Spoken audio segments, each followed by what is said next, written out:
Então, muito boa noite a todos, muito bem-vindo Boa a todos. Isso, até soltaram fogos aqui.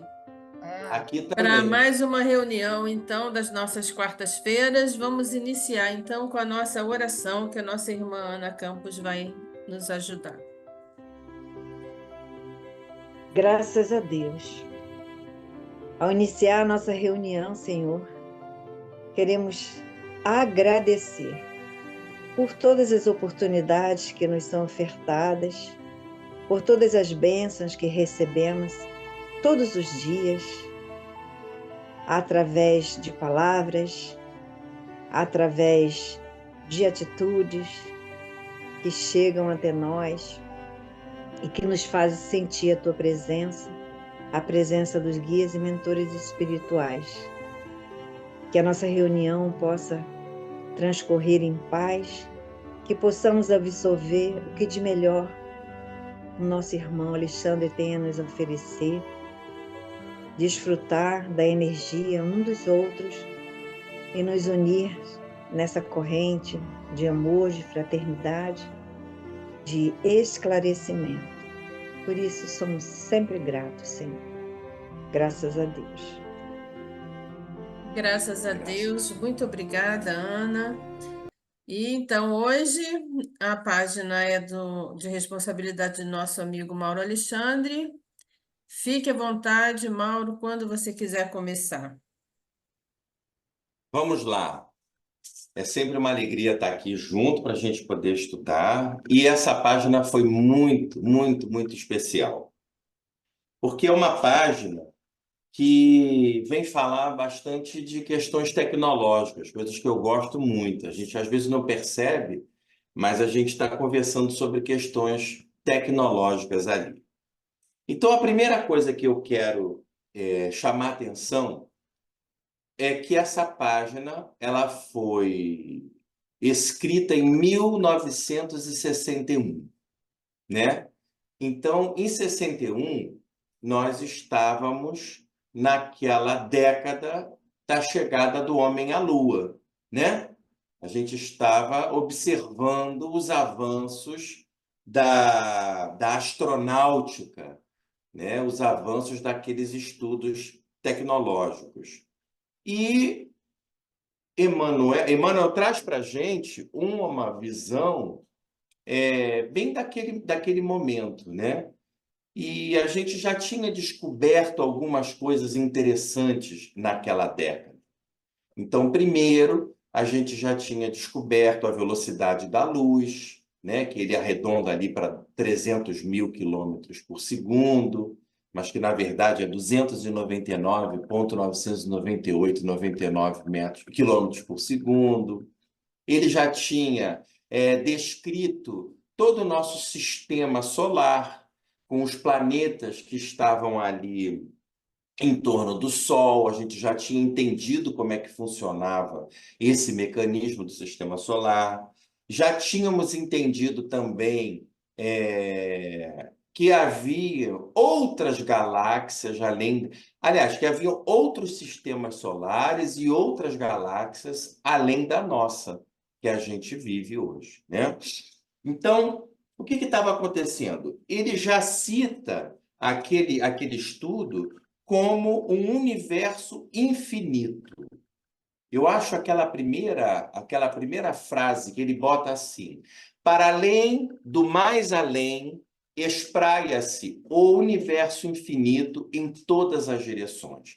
Então, quando ele define o universo infinito, a gente já quebra ali os limites, né? A gente já derruba os muros, derruba as cercas. Não tem mais aquela coisa de achar que existe, a partir daqui é assim, a partir daqui é de outra maneira. Não. A gente está falando de uma coisa sem limite, né? Então, é muito complexo para aquele homem de 61 que veio desfrutando já das mudanças da sociedade, entender essa infinitude do universo, né?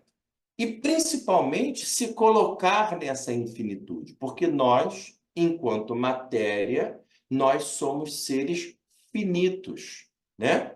A gente sabe que essa nossa matéria, um dia ela precisa dar vez a outra energia. Mas enquanto espíritos, somos seres infinitos, que a gente está num processo de evolução. Então, o desconhecimento dessa característica filosófica, o desconhecimento dessa realidade espírita, né? Ou espiritual, que a gente pode até dizer espiritual, que outras religiões também creem na infinitude do espírito, ela não entra na ciência. Ela não tem uma baliza que hoje a gente já tem até diversas filosofias que tratam a questão espiritual, do psique, do comportamento humano, do comportamento do corpo, propriamente dito, né? Agora, no mês passado, a gente teve um amigo nosso, até que é do Núcleo Espírita da UERJ, defendendo no Congresso Brasileiro de Cardiologia a importância da religião e da fé no tratamento de doenças cardíacas, né? Então, a gente já começa a permear bem de leve esse tema. Mas lá em 61, não, a gente estava muito distante disso. A gente ainda estava vivendo uma sociedade que queria valorizar somente as técnicas astronáuticas, como é que ia fazer isso, como é que ia atingir a Lua, como é que ia chegar em Marte, né? Então, a gente percebe que o homem busca, né, naquele momento, aonde está Deus, querer entender a criação, né? Querer se colocar naquele processo. Aí, Emmanuel fala o seguinte, olha, presta atenção numa coisa. Se nós já conseguimos entender, né, que a distância entre os planetas, eles podem ser calculados através do anos-luz, né? O que significa um ano-luz? Um ano-luz significa o tempo que a luz percorre, né, uma determinada distância na velocidade da luz. Então, se nós temos 300 mil quilômetros por segundo, se nós temos alguma coisa que está distante 1 ano, 2 anos-luz, vocês imaginem a quantidade de quilômetros que isso está distante de nós, né? A gente vai pegar, por exemplo, nós vamos, assim, rapidamente fazer uma conta aqui, né? Nós sabemos que 1 minuto tem 3.600 segundos, né? Nós sabemos que 1 hora tem 60 minutos. E sabemos que um dia tem 24 horas. Sabemos que um mês tem 30 dias, né? No cálculo com 30 dias. E um ano, 365 dias. Então, se a gente multiplicar isso para segundos, vai dar um número tão grande, tão grande, tão grande, da mesma distância que são os nossos corpos estelares. Então, a distância daqui à Lua, a distância daqui a Marte, né? É uma coisa incalculável, praticamente. É calculável, que eu digo não. É calculável, mas para a nossa referência humana, está fora do que a gente possa definir.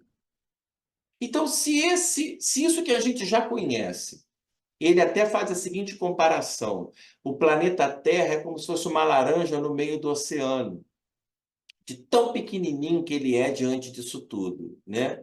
Então, se a gente não consegue conceber, se a gente não consegue entender isso, onde que nós vamos colocar Deus? Qual é a posição que a gente vai colocar Deus em todo esse sistema, em todo esse processo, né? Como é que nós vamos ter... qual é a medida que nós vamos usar? Quais são os parâmetros que a gente vai usar dos nossos olhos? Onde que a gente vai olhar para cima e vai enxergar Deus? Aonde que a gente vai enxergar esse espaço físico onde está Deus, né? Então, é muito complexo isso para nós, seres humanos, tentar entender isso. É como você chegar para uma criança que começou a ser alfabetizada, né? e você já apresentar para ela um texto em árabe, que além de ser diferente da gente, ele tem um entendimento, a leitura dele é diferente da nossa, né? Não é que ele lá tá, ele não é o contrário do nosso, ele é diferente. A gente pode ser o contrário deles, né? Mas o que acontece é o seguinte: a criança nunca vai entender. Mas quando ela crescer, estudar, de repente até aprender árabe, ela vai ler muito melhor do que nós. Então falta conhecimento. Nós ainda precisamos de mais conhecimentos para poder entender isso. Então, Emmanuel traz exatamente isso nesse texto. Aí ele continua dizendo, olha, a gente não vai conseguir compreender porque a Terra é como uma laranja no Oceano Pacífico, né? A galáxia mais próxima de nós está a centenas de anos-luz, sabendo que um ano-luz é multiplicado por 300 mil quilômetros por segundo. Então, não tem como a gente na Terra imaginar uma coisa dessa, né? Nós não temos nem como viajar pela velocidade da luz, porque o veículo mais rápido que a gente tem aí é um avião supersônico, é um avião que rompe a barreira do som, que ainda é muito pequena diante da velocidade da luz, né? Então, ele diz o seguinte para a gente, olha, diante disso tudo que a gente não tem que contestar, né, dessa pluralidade de informações que a gente tem, vamos entender os mundos, vamos entender onde a gente está inserido de uma outra forma, né? Porque diante dessa imensidão que a gente começa a observar, nós aqui, né, que tivemos a oportunidade de ser apresentados a uma pequena doutrina do universo, que o Espiritismo é uma das pequenas doutrinas do universo, sobre a pluralidade dos mundos, a pluralidade dos espíritos e das existências, a gente tem que entender o seguinte, que esses mundos aí, eles se dividem em diversas escalas, em inúmeros objetivos. Então, a gente vai ter mundos que são museus, mundos que são searas, outros mundos que são de ciência. Não existe como a gente parar diante do nosso vocabulário tão pobre, né? E sair decifrando essa escala. A gente até tenta, né? De alguma maneira, com aquilo que a gente tem, a gente tenta organizar isso. Olha, é por aqui, é por ali. Mas o homem sempre erra. Nós sempre vamos errar. Porque se a gente tem pouco conhecimento, ou se a gente tem nenhum conhecimento em cima de alguma coisa, nós vamos usar o quê? A nossa intuição, aquilo que nos é passado de alguma maneira que a gente ainda desconhece, né? Então foi por isso que o homem começou a tentar entender o centro do universo de várias maneiras, né? A gente passou, olha, pelo heliocentrismo, que dizia que o centro do universo era o Sol, né? O centro de todo o universo é o Sol. Caiu por terra quando a gente começou a descobrir outras galáxias, né? Outros espaços, né? Nós já passamos pelo geocentrismo, que disse que a Terra era o centro do universo, né? Então aí não, nós temos outros planetas. Esse foi até mais rápido, né? Porque a gente descobriu Marte, descobriu Saturno. Não, a Terra não é o centro do universo, né? Depois passamos ainda pelo antropocentrismo, onde o homem passou a se achar o centro do universo, né? Então nós tivemos aí várias filosofias que valorizavam somente o conhecimento humano, somente a fisiologia humana, somente aquilo que o homem podia produzir. Depois passamos por uma outra fase, que é o teocentrismo, onde Deus passa a ser o centro do universo. E aí a gente começa a questionar, mas que Deus? Né? De que fé? De que religião? Ah, aquela religião lá da tribo da África? Ou aquela outra lá dos esquimós, do Alasca? Ou a religião cristã? Ou a religião judaica, ou a muçulmana? Né? Ou as religiões africanas, as religiões afro-brasileiras? Qual é o Deus que será o centro do universo, né? Então, a gente presenciou diversos conflitos também por causa disso. E isso tudo vai andando e a gente não consegue chegar onde está o centro desse universo físico, né? Onde é que a gente vai chegar? E aí surge o Espiritismo, né? O Espiritismo, ele não surge como resposta, porque se nós tivermos um olhar humilde e construtivo acerca do Espiritismo, nós vamos entender que o Espiritismo não é uma resposta final. O Espiritismo é um caminho de entendimento. É um dos caminhos de entendimento. Quando nós percebemos que a nossa filosofia, que foi escolhida, nós escolhemos, cada um de vocês aí escolheu usar essa filosofia para poder entender o sentido da vida, da criação e do mundo, nós temos que entender que ele é um caminho. Diversos caminhos existem, diversos caminhos ainda não foram nem descobertos, né? Que a gente pode chegar nesse entendimento. E nós, diante da nossa ignorância, daquilo que nós conhecemos, daquilo que nós entendemos, escolhemos o Espiritismo. E olha que interessante. O Espiritismo, ele recorre aos espíritos, ok? Para poder desvendar essa dúvida. E ele escolhe um codificador, que é um cientista também, Allan Kardec, né? Que usa uma metodologia científica que tem uma maneira observatória e comparativa.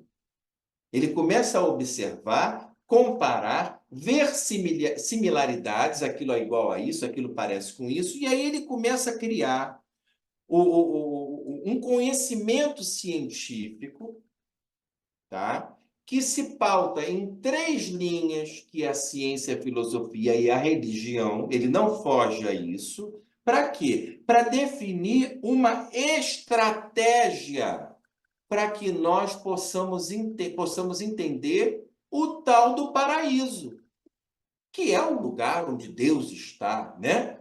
Tecnicamente foi isso que foi dado. Porque até então, o que o homem fez? O homem comete os 2 grandes erros, né, que Emmanuel fala para a gente. Ele comete os 2 grandes erros de achar, né, que Deus está num lugar específico, localizado, né, e achar que nós é que somos o centro disso tudo, que observamos isso tudo, diante de pouquíssimas informações que a gente tem, que o universo é infinito. Então, a gente tem que fugir disso. E o que Kardec começa a dizer? Olha, o que nós podemos fazer aqui no Espiritismo é tentar entender, primeiro, que não existe esse lugar específico do Criador. É duro ouvir isso. Nós viemos de uma sociedade que a gente vive e busca o quê? O paraíso. E aí vem o Espiritismo e fala, olha, o paraíso não existe. Dessa maneira que a gente está sendo apresentado durante todos esses séculos, ele não existe. Então, o que ele recorre? Aí, diante dos estudos espíritas, diante do desenvolvimento da nossa doutrina, do conhecimento, das informações que a espiritualidade nos vem trazendo décadas e décadas, chega um momento que a gente vem e tem a sugestão de Emmanuel. O que Emmanuel nos sugere? Ele fala assim, olha, e ele fala de uma forma bem didática, né? Ele mostra os mundos, ele mostra as coisas, ele diz assim, vamos fazer o seguinte, vamos nos seguir pela sabedoria e pelo amor. E aí nós vamos descobrir o coração da vida. É nesse sentimento do coração da vida é que a gente vai sentir a paz e a tranquilidade, a gente vai se sentir situado dentro de um universo, e ali será o nosso paraíso. é o nosso próprio coração. Então, o nosso paraíso está dentro de nós. Essa nossa visão do Criador, o espaço do Criador, né? Ele está dentro de nós. Kardec foi muito claro quando ele disse o seguinte: os vocábulos terrestres, as filosofias humanas, os estudos até hoje tratados, não nos permitem saber quem é Deus ou o que é Deus. Não nos permitem, porque não é porque a gente está proibido, não. É que nós não temos material para poder entender esse mecanismo, esse sistema todo. Que nós já sabemos que é monstruoso. Galáxias, universos e buracos negros. Nem se falava em buraco negro naquela época, né? Agora a gente tem diversas outras. Já descobriram milhares de universos até, diante disso tudo. Né? Então, o que Emmanuel nos propõe? Ele fala assim, olha, vamos olhar para dentro de nós. Vamos buscar o coração da vida, que está aqui dentro de nós. É o único paraíso que a gente tem condições de sentir, de viver. É aquela paz que a gente tem de viver. Então, o Espiritismo, ele nos traz muita responsabilidade.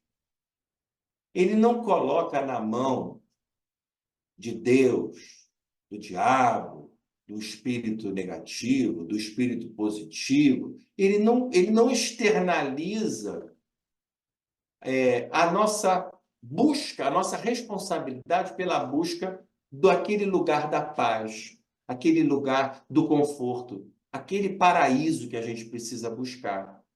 Ele fala assim, olha, é você. Não dá. Você pode ir a qualquer religião, você pode frequentar qualquer filosofia, mas é pela sabedoria e pelo amor que você vai conseguir chegar a esse paraíso no seu coração.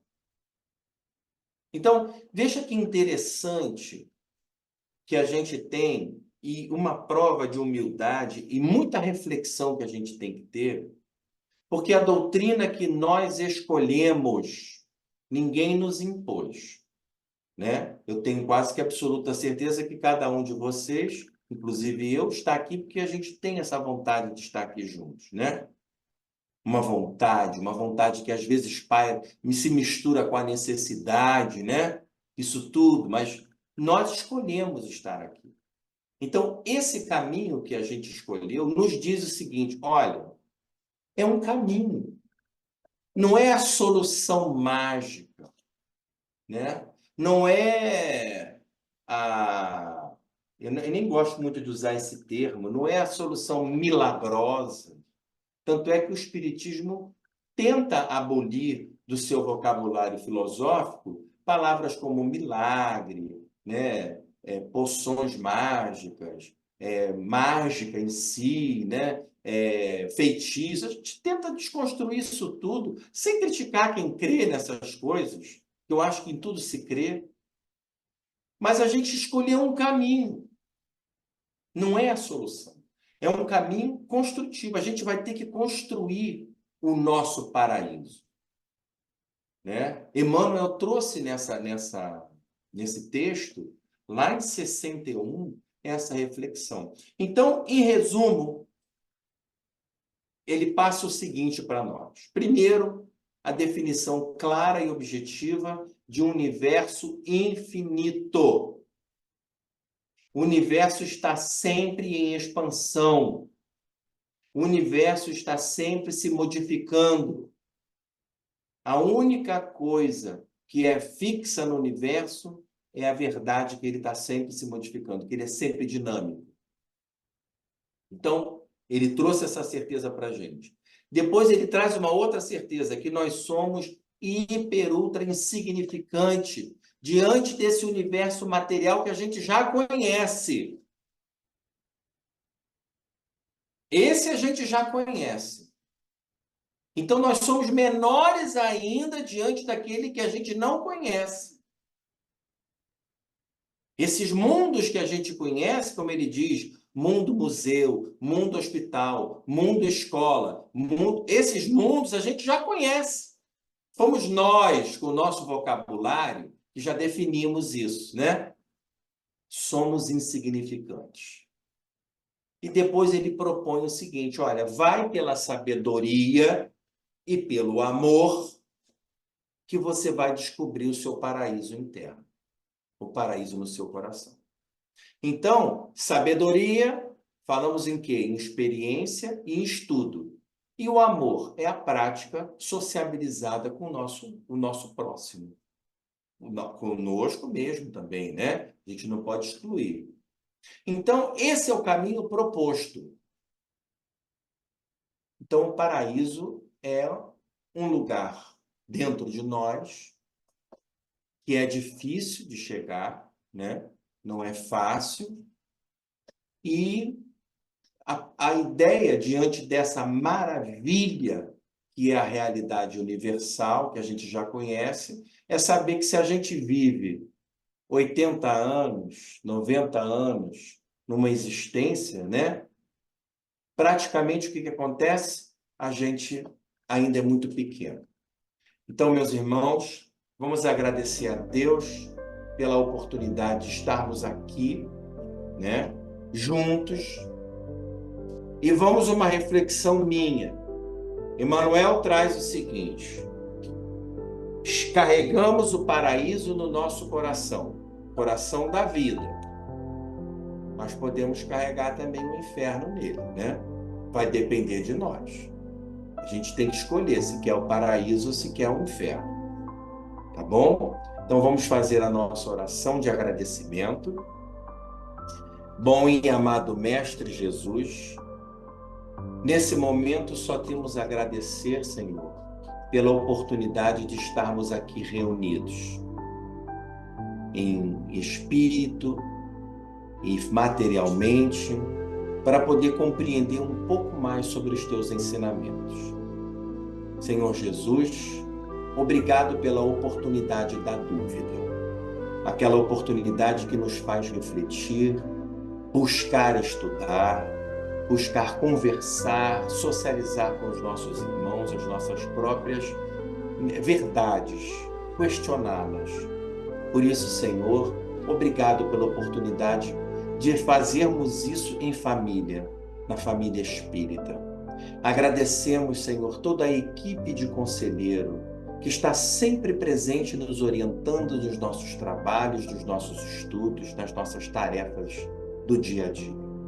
Agradecemos a Maria Santíssima, que junto com o conselheiro amigo está sempre nos cobrindo com seu manto de amor, glória e esperança. E em nome de Jesus, nosso orientador maior, e em nome de Deus Todo-Poderoso, eu dou por concluída essa parte do estudo na noite de hoje. Que todos nós recebamos essa bênção que é essa luz maravilhosa que o nosso Mestre nos oferece. Que assim seja. Graças a Deus. Muito obrigada, Mauro. Como sempre, né? Suas colocações maravilhosas. Como a gente se sente pequeno diante, né, de toda essa sua colocação, desse estudo, o que Emmanuel nos traz. Como ainda somos muito, muito, muito pequenos, e me veio de pensar quanto mais ainda a gente tem que exercitar a nossa fé e a nossa confiança naquilo que a gente vive no nosso dia a dia, porque se quisermos ficar desvendando muito e entendendo muito o material, não vamos chegar a lugar nenhum, né? Como devemos trabalhar realmente no nosso espiritual, na nossa confiança no Deus Criador, que não para de criar a todo instante. Quem quiser se colocar, só abrir o microfone. Eu só esqueci de fazer um comentário referente ao livro O Céu e o Inferno. Diga. Porque lá, naquele item que eles nos passa lá, Kardec, no seu estudo, já fala que as doutrinas já erram quando querem definir um lugar específico. Então, essa é a reflexão que a gente tem que ter. E a gente tem que desconstruir essa coisa material de que Deus está em cima, que o diabo está embaixo, sabe? Isso tudo a gente tem que desconstruir. Isso é um lugar muito ruim. Depois todo mundo lê lá que vai ser interessante. Verdade. Podem abrir o microfone aí e falar, quem quiser. Tá, né? Para falar. Realmente, olha, Mauro, muito interessante a sua colocação, principalmente nisso quando você fala de Deus em nós. Quando a gente consegue chegar nesse ponto de entendimento, em que se nós temos a chama divina em nós, somos criação divina e Deus está em nós, e somente nisso a gente buscar Ele no coração e você perceber que essa luz divina que está em você, que você pode expandir isso para dar essa melhorada no seu ambiente, não só o seu ambiente interno, físico, mental, mas também no ambiente que você vive, você consegue ter esse sentimento de gratidão de uma forma abrangente. Eu sinto isso. Às vezes eu falo assim aqui para as minhas amigas, que eu sinto que atualmente eu coloco muito mais em prática os ensinamentos que eu recebi ao longo de esses mais de 30 anos da doutrina, em que eu venho conseguindo expandir isso de uma forma diferente, e eu sinto isso em mim, que eu estou como que realmente praticando os ensinamentos da doutrina e vendo isso em mim, essa chama divina dentro de mim, e para mim eu sinto tanta gratidão de eu ter chegado nesse entendimento, de ter descoberto essa criação divina em tudo, em todos, e na imensidão do universo, em como é maravilhoso você se sentir parte disso, uma pequenina parte, mas que você precisa fazer mesmo sendo pequeno, você fazer a sua parte em você, né? E para que isso você possa reverberar nas outras pessoas também, você fazer algo, porque não adianta esperar que o mundo melhore se eu não me melhorar. Então, eu achei muito, muito boa essa colocação e bateu lá dentro de mim esse entendimento. Gratidão. E a gente lê isso hoje, a gente começa a ligar tantos ensinamentos que até a psicologia nos traz, essa ciência do homem vem desenvolvendo, né? Gratidão, Mauro. E outra coisa que eu achei muito interessante, né? A ciência hoje nos fala tudo isso, que o Espiritismo já lá atrás já estava nos apontando, né? A pequenez nossa diante desse universo, né? Então, a gente, olhando as obras de Emmanuel, de André Luiz, a gente vê o quanto de conhecimento essa espiritualidade tem, porque lá naquela época já falavam que a gente agora está se dando conta. E outra questão também, né, que o Espiritismo vem deixando sempre muito claro quanto a gente tem que ser humilde, né? Porque nós não somos a laranja lá no Oceano Pacífico.